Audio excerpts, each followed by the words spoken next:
The test is in 4 sections. At the end of the test, you will be given 10 minutes to transfer your answers to an answer sheet. Now turn to Section 1. First, you have some time to look at questions 1 to 5.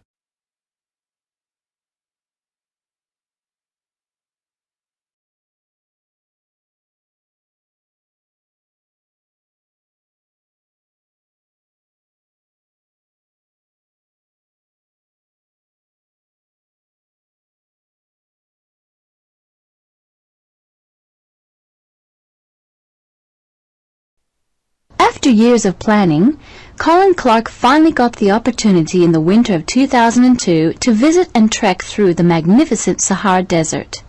Earlier today, I talked with Colin about the trip and recorded this interview. Colin, thanks for taking the time to talk with me about your recent adventure. Tell me, how many days did the trip end up taking? It wasn't one of the easiest things I've ever done, let me assure you. Even with the assistance of my 2 travel companions, it was more difficult than I had expected it to be. Let's see, the first day was the 3rd, the 4th. Yes, we arrived back on the 18th, so all told we spent 14 days trekking through and around the Sahara. Although it only got really difficult after the 3rd day. Out in the Sahara you can forget about your nice comfortable bed. Try as I might, I couldn't get comfortable at night, so after day 3 I was feeling weary from lack of sleep. Fortunately, that changed after a few days, but those sleeping bags took some getting used to. And how did you travel? Well, most of the trip was either in a 4-wheel drive by land or by river in a type of canoe which the natives call a pirogue. What was the weather like? Winter season is the dry season. In fact, our guide told us that it hadn't rained in winter in 20 years. Out in the desert, people don't even bother setting up a tent. They just jump straight into a sleeping bag. You can imagine our surprise when on day 8 we encountered a little light rain. Anyway, on our first day, and I remember this moment well, the sun had just begun to rise. I was sitting on the roof of the 4-wheel drive photographing some of the landscape. At that very moment, we knew we were going to be in for some scorching weather. It was only about 8 a.m. and the roof of the car was getting too hot to sit on. I asked the guide if he knew what the temperature was, and he said it must be at least 85 degrees. That's Fahrenheit, by the way. And this was supposed to be the cool of winter. The rest of the trip was pretty much the same, although at night there was a considerable break in the heat. One night I even needed a blanket, which is pretty common at that time of the year, but it was never that cold. Before you hear the rest of the conversation, you have some time to look at questions 6 to 10.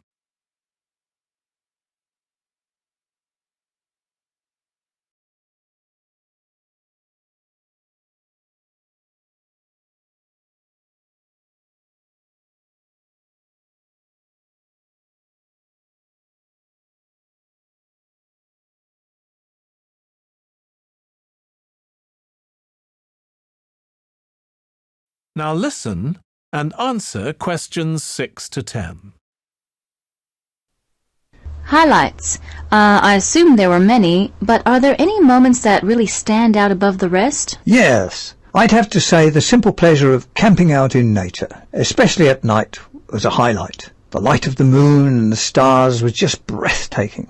Not a sound to be heard in the still of the night. I won't forget that amazing experience. On day 12 we arrived at the Niger River, where we had to take a ferry across to Timbuktu. You don't know how uncomfortable a 4-wheel drive can be until you've bounced around in one for 4 days. In most parts of Africa you have to drive through mud and deep potholes to get around, and this was certainly the case travelling to the ferry. When we got to the river, there were 26 vehicles waiting to board it. Wow! But I'll tell you, finally arriving at the Niger River and getting out of that 4-wheel drive was a much welcome break, which I won't forget. The ferry itself was built to hold 5 vehicles and was supposed to take an hour and a half to make the return trip. We realised it was going to take a better part of a day to get on the ferry, so we decided to take a pirogue over to Timbuktu with our luggage, which was another highlight for me personally. The pirogue is an interesting form of African transportation. Basically, it's a modest-sized vessel which resembles a dugout canoe. They're a common way to travel a river in that part of the world. They range in size from 2 to 6 person, but they never carry those numbers in Africa. It's not uncommon to see a pirogue built to carry 2 people actually carrying 8 people, or the larger 6-person size with 20 people on board. But it has to be people that don't place a high value on their life. I see. Most of the pirogues are propelled by hand, but a few have motors. There's a larger canoe that they call a pinnace. These are actually quite large. Almost all the pinnaces have a motor and are used mostly for freight or cargo. I'd have to say that I'm very pleased to be safe at home. That is the end of section 1. You now have half a minute to check your answers.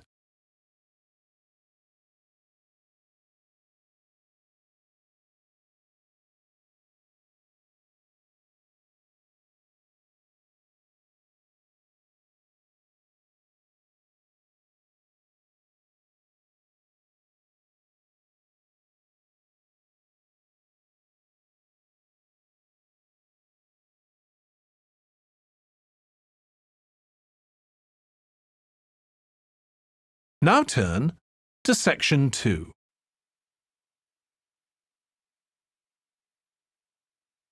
Section 2. First, you have some time to look at questions 11 to 14.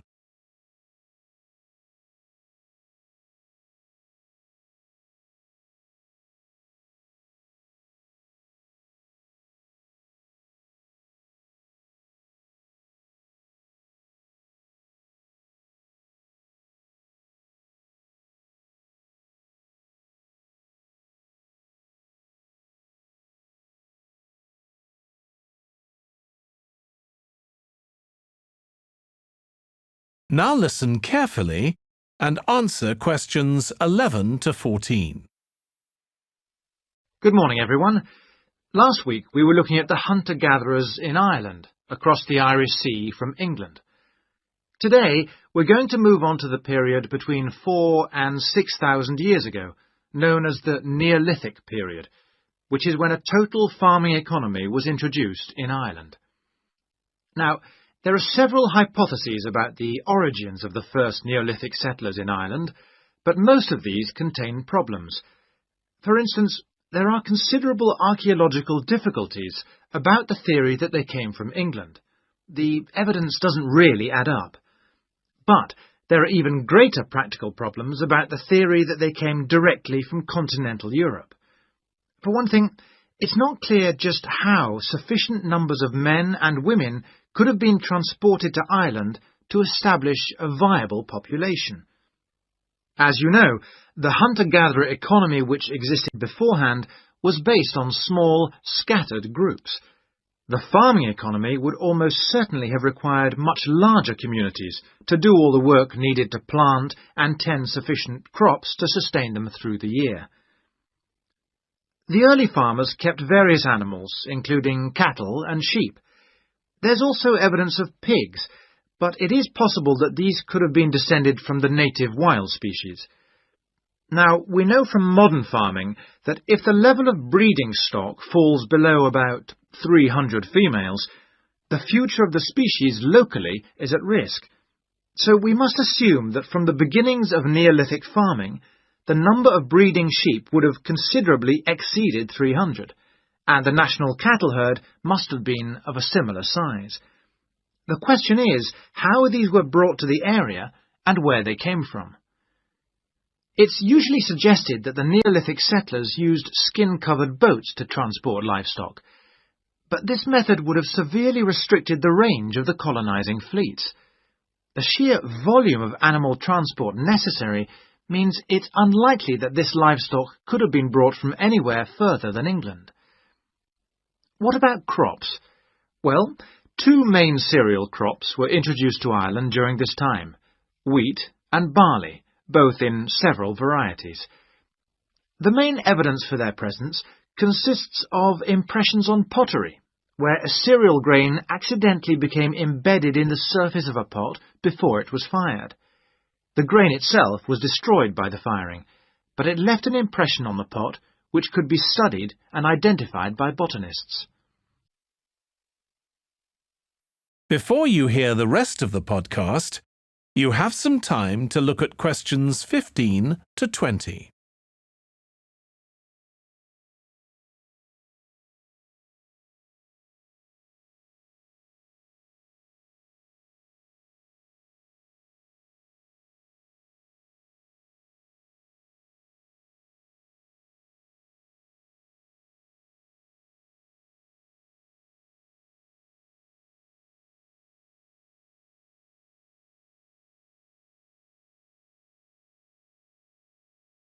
Now listen and answer questions 15 to 20. Hello everyone and welcome to the Anglia Sculpture Park. Right, well, the idea behind the Sculpture Park is that it's a place where works of art, such as large sculptures and carvings, can be displayed out of doors in a natural setting. As you'll have noticed when you drove here, most of the land around the park is farmland. The park itself belonged to a family called the De Quinces, who had made a lot of money from manufacturing farm machinery and who also owned substantial stretches of forest land to the north of the park. They built a house in the centre of the park, not far from where we're standing now, but this burnt down in 1980 and the De Quinces then sold the land. The Anglia Sculpture Park isn't the only one in the country. Several of the London parks sometimes display contemporary sculptures, and there are a couple of other permanent sculpture parks in England. But we're unique in that some of our sculptures were actually created for the sites they occupy here, and we also show sculptures by a wider range of artists than anywhere else in the country. For example, at present we have an exhibition by Joe Tremaine of what he calls burnt sculptures. These are wood and stone sculptures that he's carved and marked with fire to illustrate the ferocity and intensity of the forces that have shaped our planet over millions of years. They look really dramatic in this rural setting. To see some of the sculptures, you'll need to follow the path alongside the lower lake. We had to renovate this after the lake overflowed its banks a couple of months ago and flooded the area. The water level's back to normal now, and you shouldn't have any trouble. The path's very level underfoot. You should be back at the visitor centre at about 4 o'clock. If you have time, it's worth taking a look at the centre itself. It's not possible to go upstairs at present, as builders are working there adding another floor, but the rest's well worth seeing. The architect was Guy King. He was actually born in this part of England, but he recently designed a museum in Canada that won a prize for innovation in public buildings. If you want to get something to eat when you get back, like a snack or a sandwich, the terrace room is currently closed, but you can go to the kiosk and buy something, then sit on one of the chairs overlooking the lower lake and enjoy the view as you're eating. That is the end of section 2. You now have half a minute to check your answers.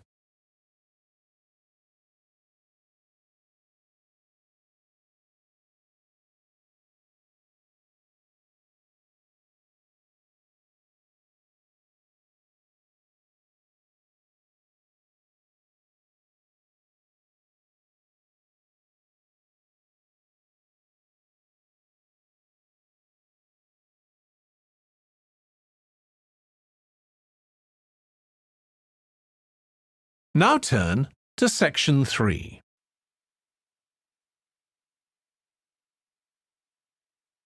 Section 3. First, you have some time to look at questions 21 to 26.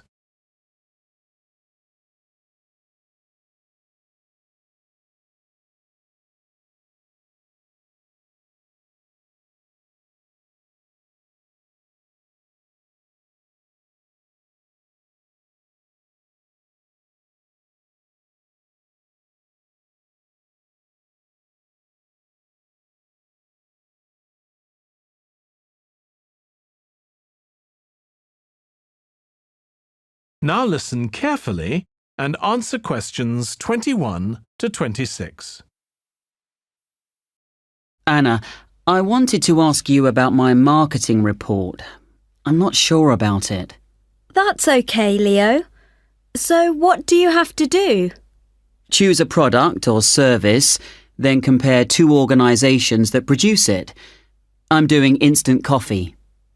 But haven't you got a weekend job in a clothing store? Why didn't you choose clothing? That was my first thought, because I thought it'd give me some practical examples. But when I searched for men's clothing on the internet, there were hardly any articles. So then I looked for coffee, and I found there were tons. Yeah, there are so many brands on the market now. OK, so how much have you actually written? I've done part 1 on economic and technological factors. I found some good data on technological changes, how in Australia fewer people are buying instant coffee because of cheap coffee percolators that they can use to make real coffee at home. But there's also a movement away from drinking coffee. Switching to things like herbal teas instead because they think it's healthier. But that's not really to do with technology. It's more cultural. Anyway, for part 2, I'm comparing two instant coffee companies, Coffee Now and Shaffer's, and I've made this table of products. Right. Let's see. So you've got the brand names and prices and selling size and descriptions. OK, the table looks good. You'll get marks for research there. Where will it go? In the section on the marketing mix, under product. Not in the appendix? No. OK, but it's too factual on its own. You need to add some comment in that section about the implications of the figures. Right, I'll do that. Now, I want to say that I think that Shaffer's is more of a follower than a leader in the coffee industry. Now, I'm putting that in the section on market share. Does that seem okay? Let's see. So, you've begun by explaining what market share is, that's important. But you've got to be careful how you give that opinion. Do you think it should go in another section? Well, it's fine where it is, but you've got to back it up with some data, or they'll say your report lacks weight. OK. One thing I'm worried about is finding anything original to say. Well, since this is your first marketing report, you're not expected to go out and do interviews and things to collect your own data. You're just using published data. So the analysis you do might not throw up anything that people didn't know before. But the focus is more on how you handle the data. I mean, you might take something like a graph of sales directly from a website, but what makes your work original is the perspective you provide by your interpretation of it. Oh. You know, it's all so different from business studies assignments at school. It's really surprised me. What? How much research you have to do? I expected that. It's more, I knew exactly what I had to do to get a good grade at school. And I knew I'd be expected to go more deeply into things here. But I haven't got information on how the lecturer is going to grade my work, what he's looking for. Before you hear the rest of the discussion, you have some time to look at questions 27 to 30.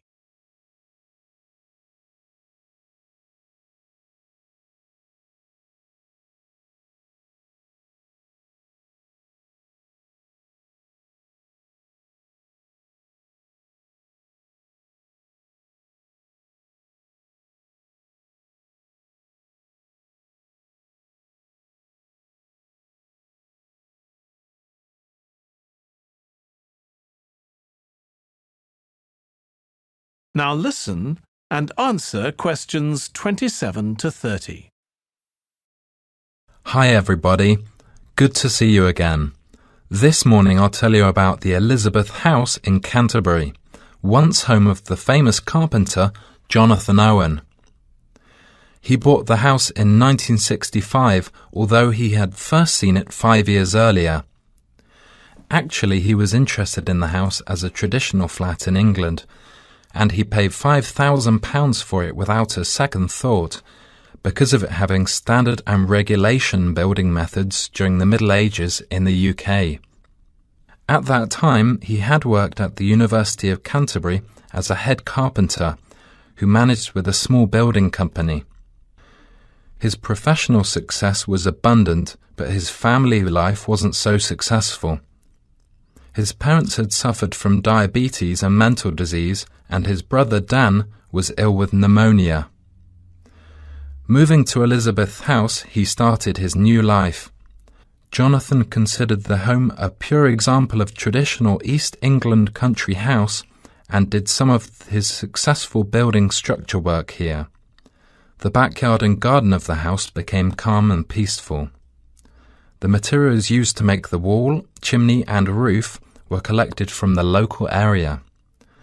Most of all, oak trees were in the front of the main gate. That is the end of section 3. You now have half a minute to check your answers.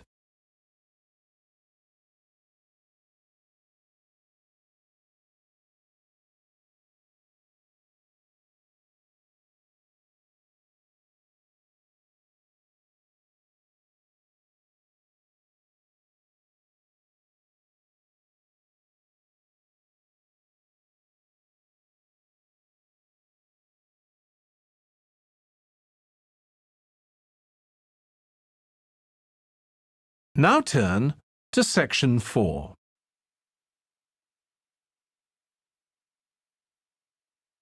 Section 4. First, you have some time to look at questions 31 to 40.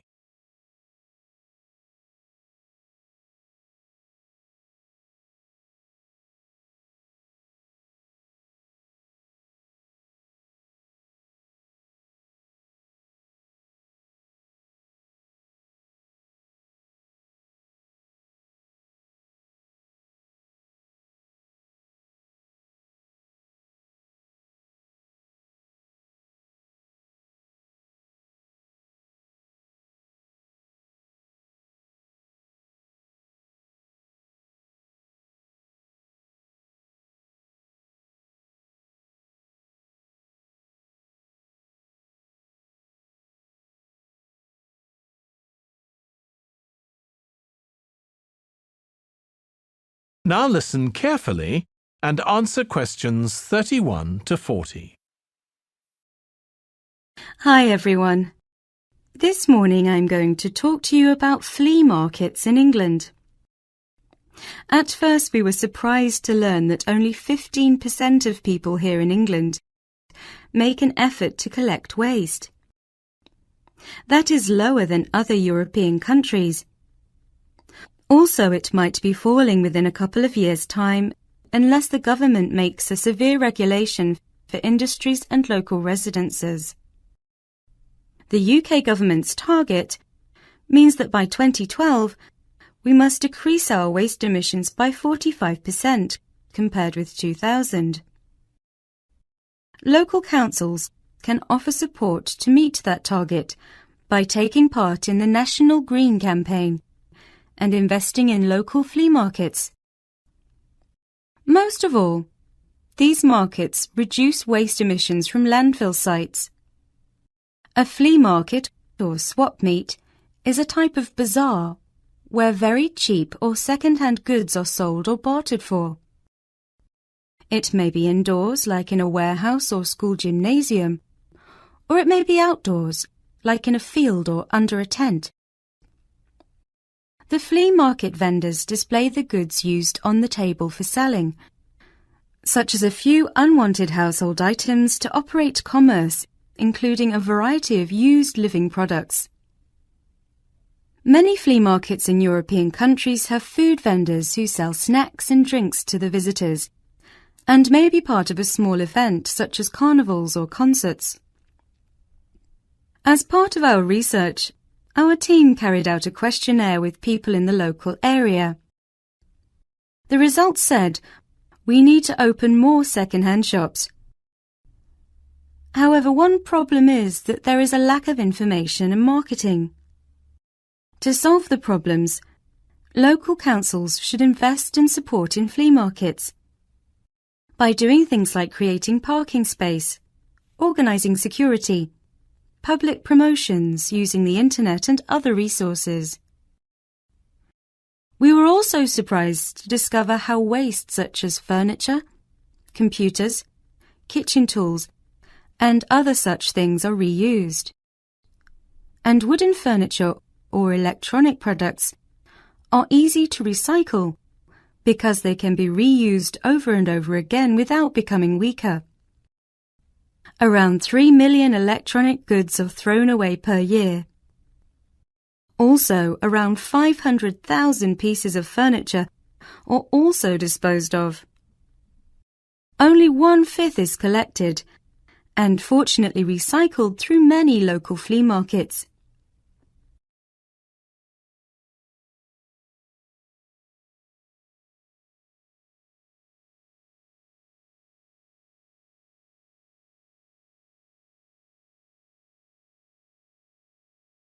In 2009, there were around 3,000 flea markets in England.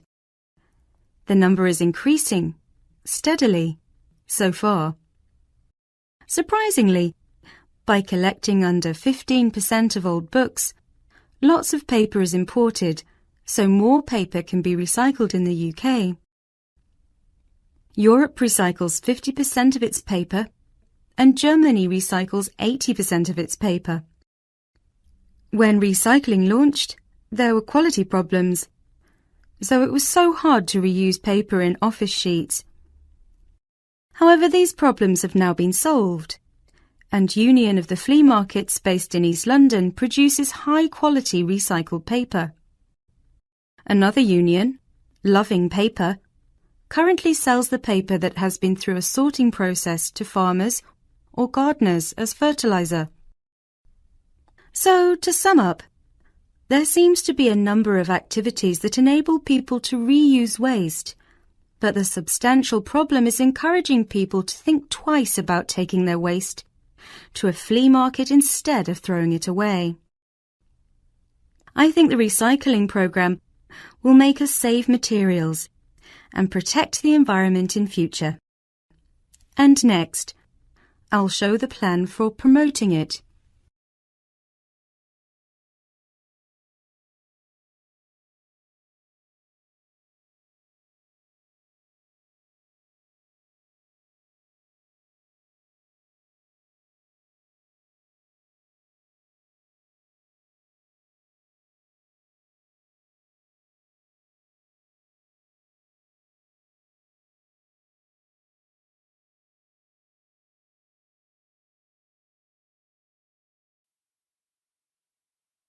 That is the end of section 4. You now have half a minute to check your answers.